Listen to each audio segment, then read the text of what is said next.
Una rosa para Emily, de William Faulkner, número 36 de los cuentos que debes estudiar para pertenecer al taller literario Narradores de Santo Domingo. Cuando murió la señorita Emilia Grierson, casi toda la ciudad asistió al funeral. Los hombres, con esa especie de respetuosa devoción ante un monumento que desaparece. Las mujeres, en su mayoría animadas de un sentimiento de curiosidad por ver por dentro la casa en la que nadie había entrado en los últimos 10 años, salvo un viejo sirviente, que hacía de cocinero y jardinero a la vez. La casa era una construcción cuadrada, pesada, que había sido blanca en otro tiempo, decorada con cúpulas, volutas, espirales y balcones en el pesado estilo del siglo XVII. Asentada en la calle principal de la ciudad, en los tiempos en que se construyó, se había visto invadida más tarde por garajes y fábricas de algodón, que habían llegado incluso a borrar el recuerdo de los ilustres nombres del vecindario. Tan solo había quedado la casa de la señorita Emilia, levantando su permanente y coqueta decadencia sobre los vagones de algodón y bombas de gasolina, ofendiendo la vista, entre las demás cosas que también la ofendían. Y ahora la señorita Emilia había ido a reunirse con los representantes de aquellos ilustres hombres que descansaban en el sombreado cementerio, entre las alineadas y anónimas tumbas de los soldados de la Unión que habían caído en la batalla de Jefferson. Mientras vivía, la señorita Emilia había sido para la ciudad una tradición, un deber y un cuidado, una especie de heredada tradición que databa del día en que el coronel Sartoris, el mayor, autor del edicto que ordenaba que ninguna mujer negra podría salir a la calle sin delantal, la eximió de sus impuestos, dispensa que había comenzado cuando murió su padre y que más tarde fue otorgada a perpetuidad. Y no es que la señorita Emilia fuera capaz de aceptar una caridad, pero el coronel Sartoris inventó un cuento, diciendo que el padre de la señorita Emilia había hecho un préstamo a la ciudad y que la ciudad se valía de este medio para pagar la deuda contraída. Solo un hombre de la generación y del modo de ser del coronel Sartoris hubiera sido capaz de inventar una excusa semejante, y solo una mujer como la señorita Emilia podría haber dado por buena esta historia. Cuando la siguiente generación, con ideas más modernas, maduró y llegó a ser directora de la ciudad, aquel arreglo tropezó con algunas dificultades. Al comenzar el año enviaron a la señorita Emilia por correo el recibo de la contribución, pero no obtuvieron respuesta.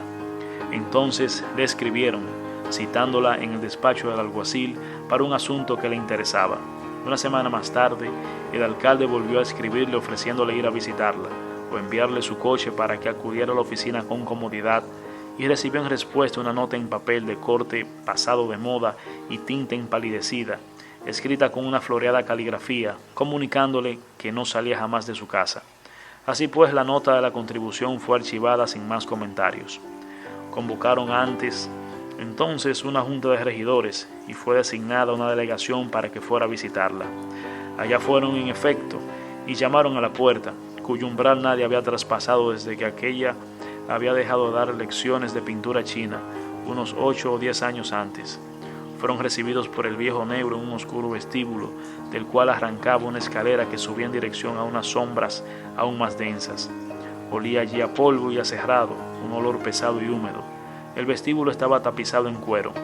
Cuando el negro descorrió las cortinas de una ventana, vieron que el cuero estaba agrietado, y cuando se sentaron se levantó una nubecilla de polvo en torno a sus muslos que flotaban en ligeras motas, perceptibles en un rayo de sol que entraba por la ventana. Sobre la chimenea había un retrato a lápiz del padre de la señorita Emilia con un deslucido marco dorado. Todos se pusieron de pie cuando la señorita Emilia entró, una mujer pequeña, gruesa, vestida de negro, con una pesada cadena en torno al cuello que le descendía hasta la cintura y que se perdía en el cinturón. Debía de ser de pequeña estatura, quizás por eso, lo que en otra mujer pudiera haber sido tan solo gordura, en ella era obesidad. Parecía agotada, como un cuervo que hubiera estado sumergido largo tiempo en agua estancada. Sus ojos, perdidos en las abultadas arrugas de su faz, parecían 2 pequeñas piezas de carbón, prensadas entre masas de terrones, cuando pasaban sus miradas de uno a otro de los visitantes que le explicaban el motivo de su visita. No los hizo sentar, se detuvo en la puerta y escuchó tranquilamente hasta que el que hablaba terminó su exposición. Pudieron oír entonces el tic-tac del reloj que pendía de su cadena oculto en el cinturón. Su voz fue seca y fría. Yo no pago contribuciones en Jefferson. El coronel Sartoris me eximió. pueden ustedes dirigirse al ayuntamiento y allí les informarán a su satisfacción. De allí venimos, somos autoridades del ayuntamiento. ¿No ha recibido usted un comunicado del alguacil firmado por él? Sí, recibí un papel, contestó la señorita Emilia. Quizás él se considera alguacil. Yo no pago contribuciones en Jefferson. Pero en los libros no aparecen datos que indiquen una cosa semejante. Nosotros debemos, ve al coronel Sartoris. Yo no pago contribuciones en Jefferson. Pero señorita Emilia, ve al coronel Sartoris. Yo no pago contribuciones en Jefferson. Tobe, exclamó llamando al negro. Muestra la salida a estos señores. Así pues, la señorita Emilia venció a los regidores que fueron a visitarla del mismo modo que 30 años antes había vencido a los padres de los mismos regidores en aquel asunto del olor. Esto ocurrió 2 años después de la muerte de su padre, y poco después de que su prometido, todos creíamos que iba a casarse con ella, la hubiera abandonado. Cuando murió su padre apenas sí volvió a salir a la calle. Después que su prometido desapareció, casi dejó de vérsele en absoluto. Algunas señoras que tuvieron el valor de ir a visitarla no fueron recibidas, y la única muestra de vida en aquella casa era el criado negro, un hombre joven a la sazón que entraba y salía con la cesta del mercado al brazo. Como si cualquier hombre, fuera capaz de tener la cocina limpia, comentaban las señoras, así que no les extrañó cuando empezó a sentirse aquel olor, y esto constituyó otro motivo de relación entre el bajo y el prolífico pueblo y aquel otro mundo alto y poderoso de los Grierson. Una vecina de la señorita Emilia acudió a dar una queja ante el alcalde y el juez Stevens, anciano de 80 años. ¿Y qué quiere usted que yo haga?, dijo el alcalde. ¿Qué quiero que haga? Pues que le envíe una orden para que lo remedie. ¿Es que no hay una ley? No creo que sea necesario, afirmó el juez Stevens. ¿Será que el negro ha matado alguna culebra o alguna rata en el jardín? Ya le hablaré acerca de ello. Al día siguiente recibió 2 quejas más.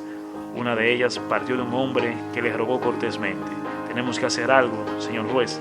Por nada del mundo querría yo molestar a señorita Emilia, pero hay que hacer algo. Por la noche, el tribunal de los regidores, 3 hombres que peinaban canas y otro algo más joven, se encontró con un hombre de la joven generación al que le hablaron del asunto. Es muy sencillo, afirmó este. Ordenen a la señorita Emilia que limpie el jardín, denle algunos días para que lo lleve a cabo, y si no lo hace.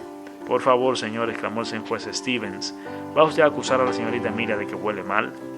Al día siguiente por la noche, después de las 12, 4 hombres cruzaron el césped de la finca de la señorita Emilia y se deslizaron alrededor de la casa, como ladrones nocturnos, husmeando los fundamentos del edificio, construidos con ladrillo, y las ventanas que daban al sótano, mientras uno de ellos hacía un acompasado movimiento, si estuviera sembrando, metiendo y sacando la mano de un saco que pendía de su hombro. Abrieron la puerta de la bodega y allí esparcieron cal, y también las construcciones ajenas a la casa, cuando hubieron terminado y emprendían el regreso detrás de una iluminada ventana que al llegar ellos estaba oscura. Vieron sentada a la señorita Emilia, rígida e inmóvil como un ídolo. Cruzaron lentamente el prado y llegaron a los algarrobos que se alineaban a lo largo de la calle. 1 semana o 2 más tarde, aquel olor había desaparecido. Así fue como el pueblo empezó a sentir verdadera compasión por ella. Todos en la ciudad recordaban que su anciana tía, Lady Wyatt, había acabado completamente loca y creían que los Grierson se tenían en más de lo que realmente eran. Ninguno de nuestros jóvenes casaderos era bastante bueno para la señorita Emilia. Nos habíamos acostumbrado a representarnos a ella y a su padre como un cuadro. Al fondo, la esbelta figura de la señorita Emilia vestida de blanco. En primer término, su padre, dándole la espalda, con un látigo en la mano, y los dos enmarcados por la puerta de entrada a su mansión. Y así, cuando ella llegó a sus 30 años en estado de soltería, no solo nos sentíamos contentos por ella, sino que hasta experimentamos como un sentimiento de venganza. A pesar de la tara de la locura en su familia, no hubieran faltado a la señorita Emilia ocasiones de matrimonio, si hubiera querido aprovecharlas. Cuando murió su padre, se supo que a su hija solo le quedaba en propiedad la casa, y en cierto modo esto alegró a la gente. Al fin podían compadecer a la señorita Emilia. Ahora que se había quedado sola y empobrecida, sin duda se humanizaría. Ahora aprendería a conocer los temblores y la desesperación de tener un céntimo de más o de menos. Al día siguiente de la muerte de su padre, las señoras fueron a la casa a visitar a la señorita Emilia y darle el pésame como es costumbre. Ella, vestida como siempre y sin muestra ninguna de pena en el rostro, la puso en la puerta, diciéndoles que su padre no estaba muerto. En esta actitud se mantuvo 3 días, visitándola los ministros de la iglesia y tratando de los doctores de persuadirla de que los dejara entrar para disponer del cuerpo del difunto. Cuando ya estaban dispuestos a valerse de la fuerza y de la ley, la señorita Emilia rompió en sollozos y entonces se apresuraron a enterrar al padre. No decimos que entonces estuviera loca. Creímos que no tuvo más remedio que hacer esto, recordando a todos los jóvenes que su padre había desechado y sabiendo que no le había quedado ninguna fortuna. La gente pensaba que ahora no tendría más remedio que agarrarse a los mismos que en otro tiempo había despreciado. La señorita Emilia estuvo enferma mucho tiempo. Cuando la volvimos a ver llevaba el cabello corto, lo que la hacía parecer más joven que una muchacha, con una vaga semejanza con esos ángeles que figuran en los vidrios de colores de las iglesias, de expresión a la vez trágica y serena. Por entonces, justamente la ciudad acababa de firmar los contratos para pavimentar las calles y en el verano siguiente a la muerte de su padre empezaron los trabajos. La compañía constructora vino con negros, mulas y maquinaria, y al frente de todo ello un capataz, Homer Barron, un yanqui blanco de piel oscura, grueso, activo, con gruesa voz y ojos más claros que su rostro. Los muchachillos de la ciudad solían seguirlo en grupos por el gusto de verlos renegar de los negros y oír a estos cantar mientras alzaban y dejaban caer el pico. Homer Barron conoció enseguida a todos los vecinos de la ciudad. Donde quiera que en un grupo de gente se oyera reír a carcajadas, se podría asegurar sin temor a equivocarse que Homer Barron estaba en el centro de la reunión. Al poco tiempo empezamos a verlo acompañando a la señorita Emilia en las tardes del domingo, paseando en la calesa de ruedas amarillas o en un par de caballos bayos de alquiler. Al principio, todos nos sentimos alegres de que la señorita Emilia tuviera un interés en la vida, aunque todas las señoras decían, una Grierson no podía pensar seriamente en unirse a un hombre del norte y capataz por añadidura. Había otros, y estos eran los más viejos, que afirmaban que ninguna pena, por grande que fuera, podría hacer olvidar a una verdadera señora aquello del noblesse oblige, claro que sin decir noblesse oblige, y exclamaban, pobre Emilia. Ya podían venir sus parientes a acompañarla, pues la señorita Emilia tenía familiares en Alabama, aunque ya hacía muchos años que su padre se había enemistado con ellos, a causa de la vieja Lady Wyatt, aquella que se volvió loca, y desde entonces se había roto toda relación entre ellos, de tal modo que ni siquiera habían venido al funeral. Pero lo mismo que la gente empezó a exclamar, pobre Emilia, ahora empezó a cuchichear. ¿Pero tú crees que se trata de...? Pues claro que sí, ¿qué va a ser si no? Y para hablar de ello ponían sus manos cerca de la boca, y cuando los domingos por la tarde desde atrás de las ventanas entornadas para evitar la entrada excesiva del sol, oían el vivo y ligero clop, clop, clop de los bayos en que la pareja iba de paseo. Podía oírse a la señora exclamar una vez más entre un rumor de sedas y satenes, pobre Emilia. Por lo demás, la señorita Emilia seguía llevando la cabeza alta, aunque todos creíamos que había motivos para que la llevara humillada. Parecía como si, más que nunca, reclamara el reconocimiento de su dignidad como última representante de los Grierson, como si tuviera necesidad de este contacto con lo terreno para reafirmarse a sí misma en su impenetrabilidad. Del mismo modo, se comportó cuando adquirió el arsénico, el veneno para las ratas. Esto ocurrió un año más tarde, cuando empezó a decir, pobre Emilia, y mientras sus 2 primas vinieron a visitarla. Necesito veneno, dijo al droguero. Tenía entonces algo más de 30 años y era una mujer esbelta, aunque algo más delgada de lo usual, con ojos fríos y altaneros, brillando en un rostro del cual la carne parecía haber sido estirada en las sienes y en las cuencas de los ojos, como debe parecer el rostro del que se halla al pie de una farola. Necesito un veneno, dijo. ¿Cuál quiere, señorita Emilia? ¿Es para las ratas? Yo les quiero el más fuerte que tenga, interrumpió. No me importa la clase. El droguero lo enumeró varios. Pueden matar hasta un elefante, pero ¿qué es lo que usted desea? Quiero arsénico. ¿Es bueno?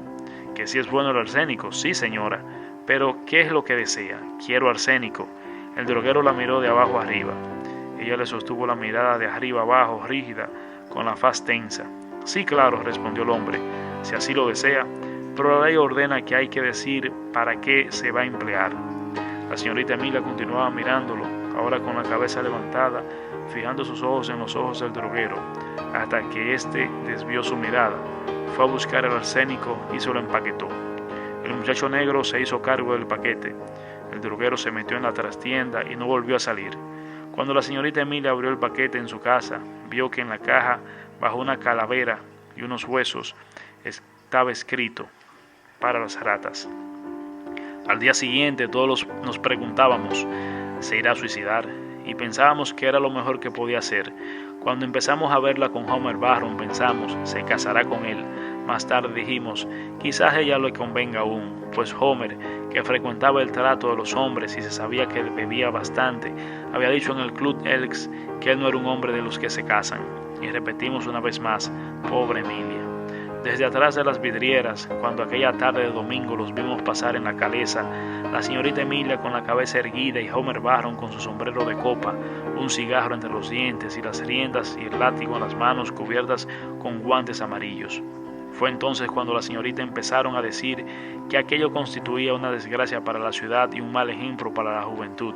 Los hombres no quisieron tomar parte en aquel asunto, pero al fin las damas convencieron al ministro de los bautistas. La señorita Emilia pertenecía a la iglesia episcopal, de que fuera a visitarla. Nunca se supo lo que ocurrió en aquella entrevista, pero en adelante el clérigo no quiso volver a oír nada acerca de una visita. El domingo que siguió a la visita del ministro, la pareja cabalgó de nuevo por las calles y al día siguiente la esposa del ministro escribió a los parientes que la señorita Emilia tenía en Alabama.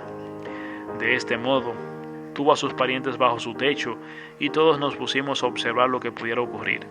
Al principio no ocurrió nada y empezamos a creer que al fin iban a casarse. Supimos que la señorita Emilia había estado en casa del joyero y había encargado un juego de tocador para hombre, en plata, con las iniciales HB.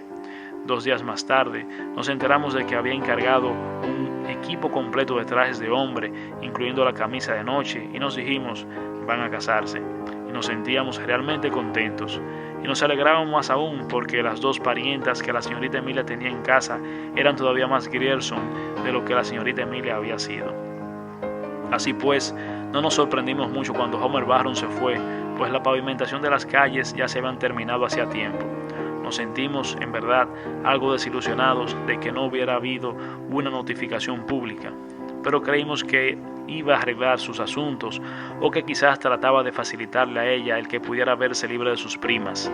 Por ese tiempo hubo una verdadera intriga y todos fuimos aliados de la señorita Emilia para ayudarla a desembarazarse de sus primas. En efecto, pasada una semana se fueron y como esperábamos 3 días después volvió Homer Barron. Un vecino vio al negro abrirle la puerta de la cocina y en un oscuro atardecer. Y esta fue la última vez que vimos a Homer Barron. También dejamos de ver a la señorita Emilia por algún tiempo. El negro salía y entraba con la cesta de ir al mercado, pero la puerta de la entrada principal permanecía cerrada. De vez en cuando podíamos verla en la ventana, como aquella noche en que algunos hombres esparcieron la cal. Pero casi por espacio de 6 meses no fue vista por las calles. Todos comprendimos entonces que esto era de esperar, como si aquella condición de su padre que había arruinado la vida de su mujer durante tanto tiempo hubiera sido demasiado virulenta y furiosa para morir con él. Cuando vimos de nuevo a la señorita Emilia, había engordado y su cabello empezaba a ponerse gris. En pocos años este gris se fue acentuando hasta adquirir el matiz de plomo. Cuando murió a los 70 años, tenía aún el cabello de un denso gris plomizo y tan vigoroso como el de un hombre joven. Todos estos años, la puerta principal permaneció cerrada, excepto por espacio de unos 6 o 7, cuando ella andaba por los 40, en los cuales dio lecciones de pintura china. Había dispuesto un estudio en una de las habitaciones del piso bajo, al cual iban las hijas y nietas de los contemporáneos del coronel Sartoris, con la misma regularidad y aproximadamente con el mismo espíritu con que iban a la iglesia los domingos, con una pieza de 125 para la colecta. Entretanto, se le había dispensado de pagar las contribuciones. Cuando la generación siguiente se ocupó de los destinos de la ciudad, las discípulas de pintura, al crecer, dejaron de asistir a las clases y ya no vieron a sus hijas con sus cajas de pintura y sus pinceles a que la señorita Emilia les enseñaba a pintar según las manidas imágenes representadas en las revistas para señoras. La puerta de la caja se cerró de nuevo y así permaneció en adelante. Cuando la ciudad tuvo servicio postal, la señorita Emilia fue la única que se negó a permitirles que colocasen encima de su puerta los números metálicos y que colgasen de la misma un buzón. No quería ni oír ni hablar de ello. Día tras día, año tras año, veíamos al negro ir y venir al mercado, cada vez más canoso y encorvado. Cada año, en el mes de diciembre, le enviábamos a la señorita Emilia el recibo de la contribución que nos era devuelto, una semana más tarde, en el mismo sobre sin abrir. Alguna vez la veíamos en una de las habitaciones del piso bajo. Evidentemente había cerrado el piso alto de la casa, semejante al torso de un ídolo en su nicho, dándose cuenta o no dándose cuenta de nuestra presencia. Eso nadie podía decirlo. Y de ese modo la señorita Emilia pasó de una a otra generación respetada, inasequible, impenetrable, tranquila y perversa. Y así murió. Cayó enferma en aquella casa envuelta en polvo y sombras, teniendo para cuidar de ella solamente aquel negro torpón. Ni siquiera supimos que estaba enferma, pues hacía ya tiempo que habíamos renunciado a obtener alguna información del negro. Probablemente este hombre no hablaba nunca, ni aun con su ama, pues su voz era ruda y áspera, como si la tuviera en desuso. Murió en una habitación del piso bajo, en una sólida cama de nogal, con cortinas, con la cabeza apoyada en una almohada amarilla, empalidecida por el paso del tiempo y la falta de sol. El negro recibió en la puerta principal a las primeras señoras que llegaron a la casa. Las dejó entrar curioseándolo todo y hablando en voz baja, y desapareció. Atravesó la casa, salió por la puerta trasera y no se volvió a ver más. Las dos primas de la señorita Emilia llegaron inmediatamente, dispusieron el funeral para el día siguiente, y ella fue a la ciudad entera a contemplar a la señorita Emilia, yaciendo bajo montones de flores y con el retrato a lápiz de su padre colocado sobre el ataúd, acompañada por las dos damas sibilantes y macabras. En el balcón estaban los hombres, y algunos de ellos, los más viejos, vestidos con su cepillado uniforme de confederados. Hablaban de ella como si hubieran sido contemporánea suya, como si la hubieran cortejado y hubieran bailado con ella, confundiendo el tiempo en su matemática progresión, como suelen hacerlo las personas ancianas, para quienes el pasado no es un camino que se aleja, sino una vasta pradera a la que el invierno no hace variar, y separado de los tiempos actuales por la estrecha unión de los últimos 10 años. Sabíamos ya todos que en el piso superior había una habitación que nadie había visto en los últimos 40 años y cuya puerta tenía que ser forzada. No obstante, esperaron, para abrirla, a que la señorita Emilia descansara en su tumba. Al echar abajo la puerta, la habitación se llenó una gran cantidad de polvo que pareció invadirlo todo. En esta habitación preparada y adornada como para una boda, por doquiera parecía sentirse como un tenue y acre atmósfera de tumba. Sobre las cortinas de un marchito color de rosa, sobre las pantallas también rosadas, situadas sobre la mesa, tocador, sobre la araña de cristal, sobre los objetos de tocador para hombre, en plata tan oxidada que apenas se distinguía el monograma con el que estaban marcados.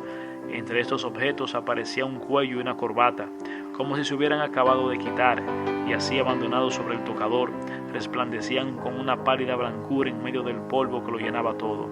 En una silla estaba un traje de hombre, cuidadosamente doblado, al pie de la silla los calcetines y los zapatos. El hombre yacía en la cama. Por un largo tiempo nos detuvimos a la puerta mirando asombrados aquella apariencia misteriosa y descarnada. El cuerpo había quedado en la actitud de abrazar, pero ahora el largo sueño que dura más que el amor, que vence al gesto del amor, lo había aniquilado. Lo que quedaba de él, pudriéndose bajo lo que había sido camisa de dormir, se había convertido en algo inseparable de la cama en que yacía. Sobre él y sobre la almohada que estaba a su lado se extendía la misma capa de denso y tenaz polvo. Entonces nos dimos cuenta de que aquella segunda almohada ofrecía la depresión dejada por otra cabeza. Uno de los que allí estábamos levantó algo que había sobre ella e inclinándonos hacia adelante, mientras se metía en nuestras narices aquel débil e invisible polvo seco y acre, vimos una larga hebra de cabello gris.